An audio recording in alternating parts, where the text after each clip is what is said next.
Donald Trump is president and CEO of a privately owned corporation operating out of Washington, D.C., called the United States of America, in all capital letters. You can look at the bill, a dollar bill in your wallet, and you'll see United States of America in all caps, the capital. It goes back to a Latin law, capitis maximus or something like that, that determines a capitalized word is corporate, it's a business. And during the Civil War, there was a martial law declared. And they never rescinded that. According to Karen Hudes, a graduate of Yale Law, an economist from the University of Amsterdam, and for close to 20 years, the legal counsel for the World Bank, she revealed that the United States of 1776, the Democratic Republic, is in a state called interregnum, between governments. They never technically ended that. Then in 1871, Washington, D.C. was turned into a for-profit corporation through the Organic Act of 1871. And all one needs to do is to research that. I went to the historical library, got a copy of the Organic Act, and in the first paragraph, Washington, D.C. is a body corporate. It has a seal. It can sue and be sued. It is a corporation. It is a privately owned corporation, which operates for shareholders, not for the people. So Washington, D.C. is in effect it's simply a corporate body. It's no different than a large corporation, any other large corporation. And this corporation began creating its own money. The Federal Reserve note, a note is an IOU, it's a promissory note. I promise to pay you something, but it's not linked to gold nor silver. Therefore, it is not constitutional. Article 1, Section 10 of the Constitution, to be legal tender, it must be gold or silver, or linked to gold and silver, has to be. So they link their own currency, they create their own currency, and then this corporation went bankrupt in 1933. And at that point, they called what is called a birth certificate, bonding everyone at birth into indentured servitude to the corporation.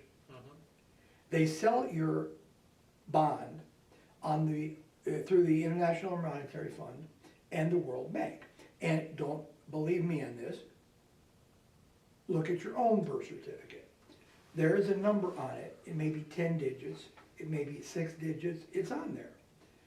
If you type that number into the correct website, treasurydirect.gov/SBC/SBC price, a screen will come up. And you can type in that number, type in the date of your birth, type in the series, what type of bond it was, E, double E, that depends what year you were born, and then you can calculate how much they've been selling you for on the bond market. And that name on your birth certificate is in all caps. They create you as a fiction, a legal fiction, when you're born as a corporate entity. The money that they buy and sell with interest goes to the banks, and it becomes a trust which you act as a agent for, which is why they begin teaching you, like in 6th grade, you have your grammar book, business, you're going to write a business letter, it's in all capitals. Do you ever sign your name in all capitals? Nobody signs their name in all capitals. There's a reason. Because were you to sign it in capital letters, you can't do that because that's the corporate entity that they have created to raise funds for the corporation by selling your labor and the amount of taxes they believe you will take in on the bond market. So, well, there's the debate about are corporations people. We have to realize maybe that a human being and a legal person is separate. Absolutely separate. The natural person, the living human being, it goes back to the 1800s when a slave ship or a cargo ship would leave from England. Now remember, England had the largest navy in the world at this time. And of course, the law of the sea, maritime law, became their main method of controlling all their colonies by imposing maritime law on the law of the land, on the land. And the maritime law, which is another discussion, which we'll get into in a little bit, maritime law is a whole different set of circumstances.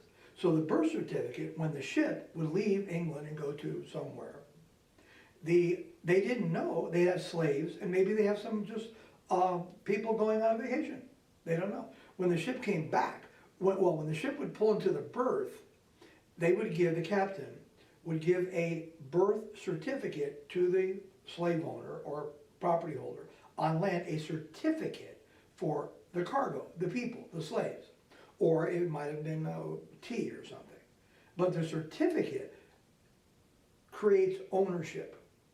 It is certified I own this property. It is certified I own this tea. It is certified I own this human being.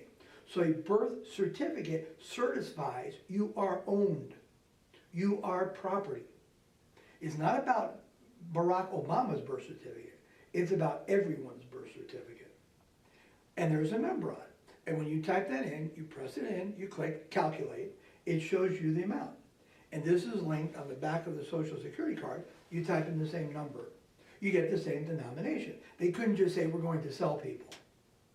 So they linked it to this idea of Social Security, which is not an original idea. That goes back, as far as I know, to Thomas Paine's essay on agrarian justice, where he suggested once you hit 50, you're getting older, you've worked your whole life, let's have a program to take care of people. If someone's 90 years old and can't work, let's take care of them. I think everyone finds that, most people find that reasonable.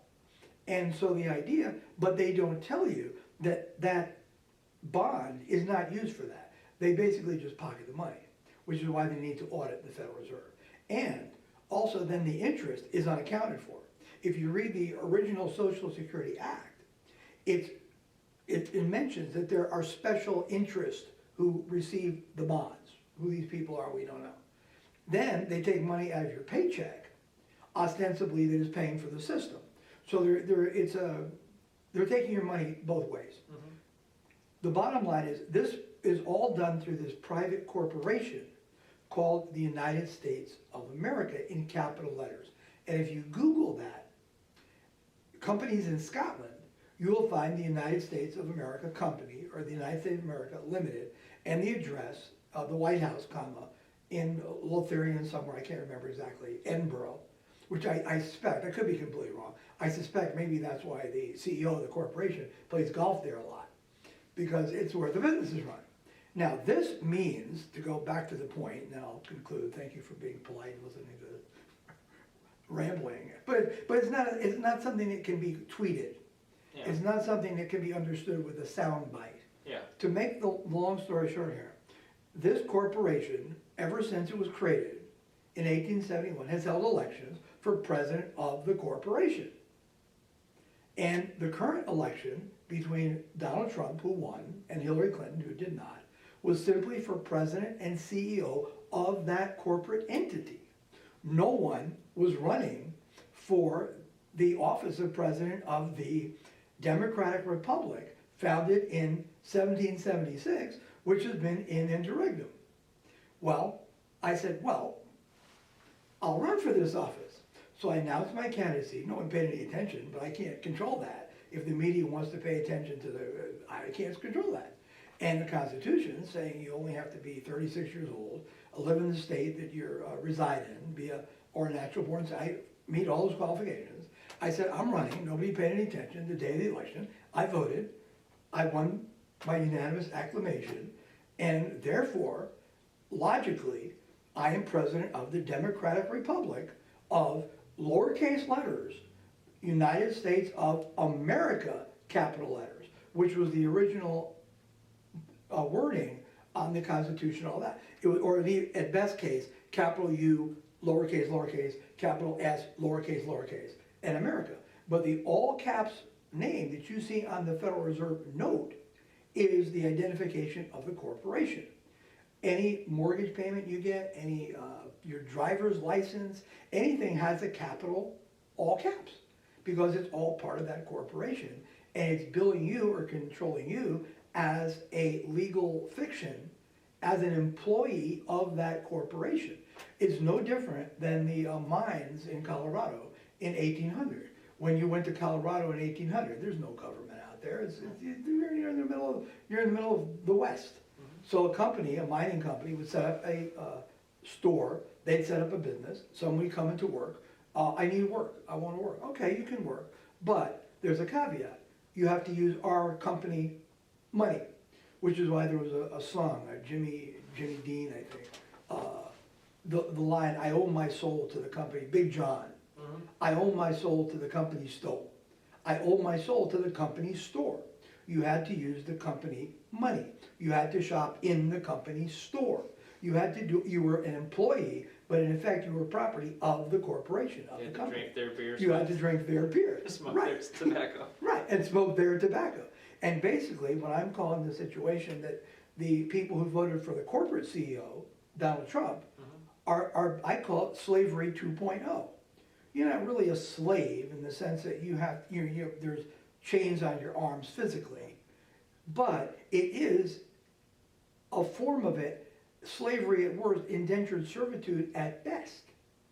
So therefore, to eliminate that, you simply no longer become an employee of the corporation.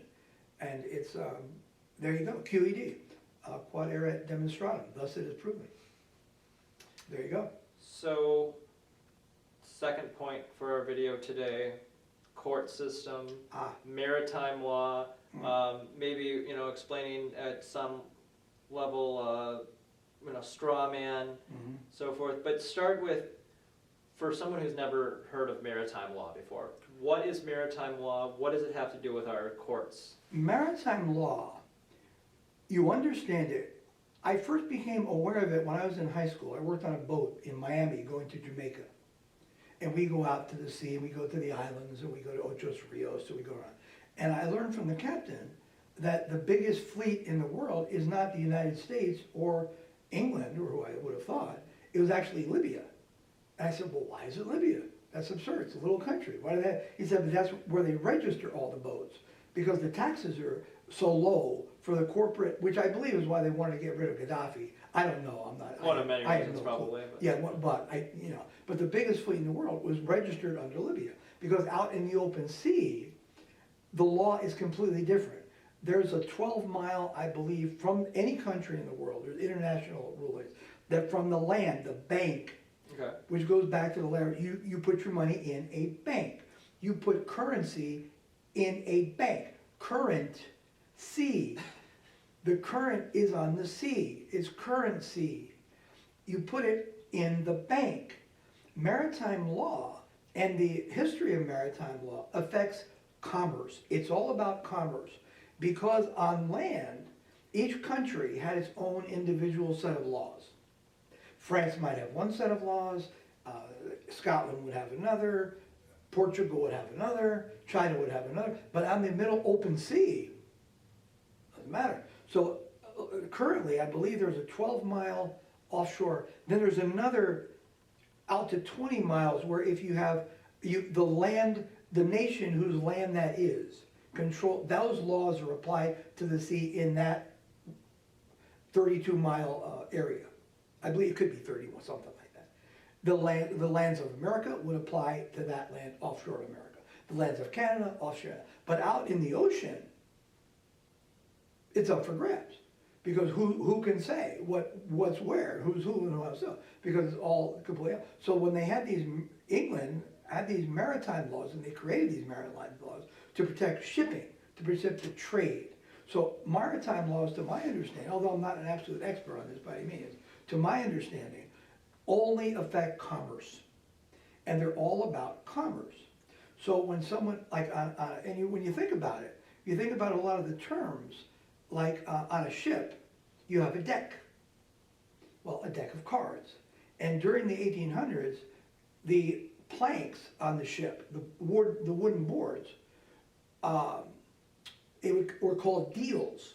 It was a deal. A piece of wood would be called a deal. So the carpenter would cut you a deal, meaning that if your deal was close to the captain, you'd get a better chance of getting your price in bartering. So they were cutting you a deal, like in cards. The deck you cut a deal, or in business, they cut a deal. It goes back to shipping and maritime laws back in the 18 and 1700s. And a lot of the banking terms like bank, currency, when you begin to break down linguistically all the terms that we use, and you begin to see the historical antecedents, it starts to make sense. So maritime law is basically a law of the sea, and the laws are very different in that situation. On the land, the law of the land is one thing, the law of the sea is something else, completely different.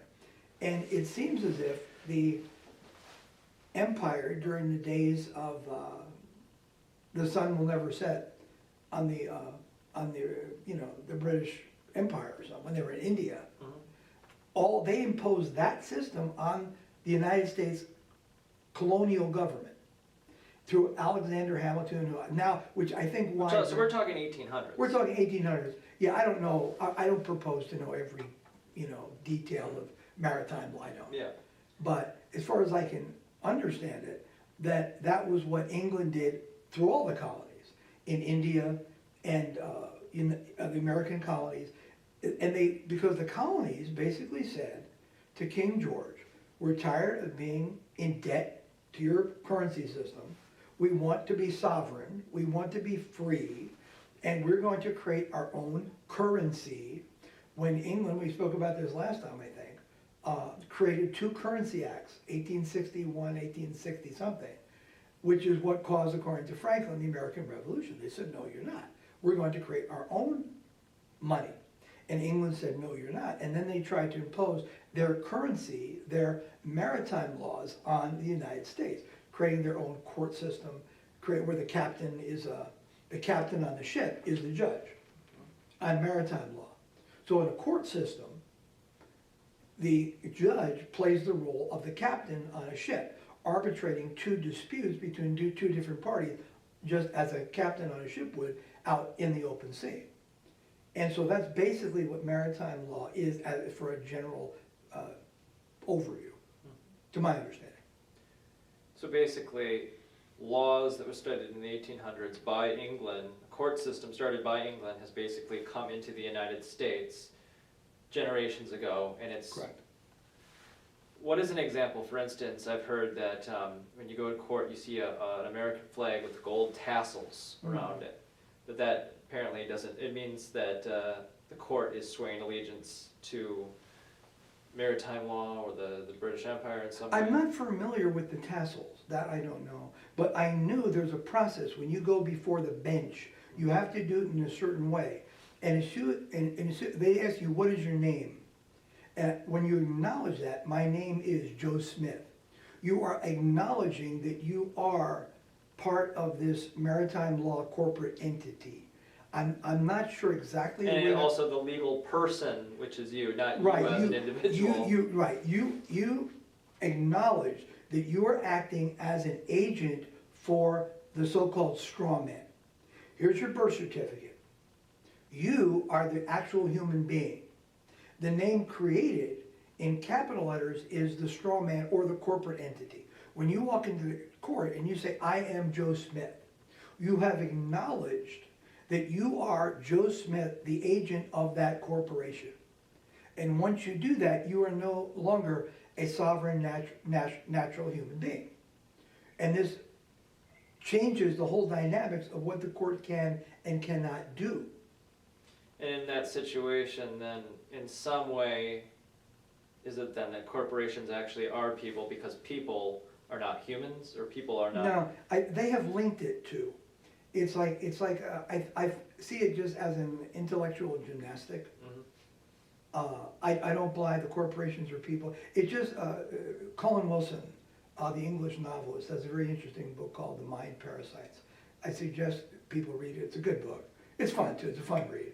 And he has this whole thing about how people misuse intellect, and then to take your resources or to suck your soul or to whatever they're doing, But the whole idea of the corporate as people, it's just 1984. Yeah. So one more time, for someone who's never understood or heard the term straw man, what is a straw man when it comes to court? It's a legal fiction.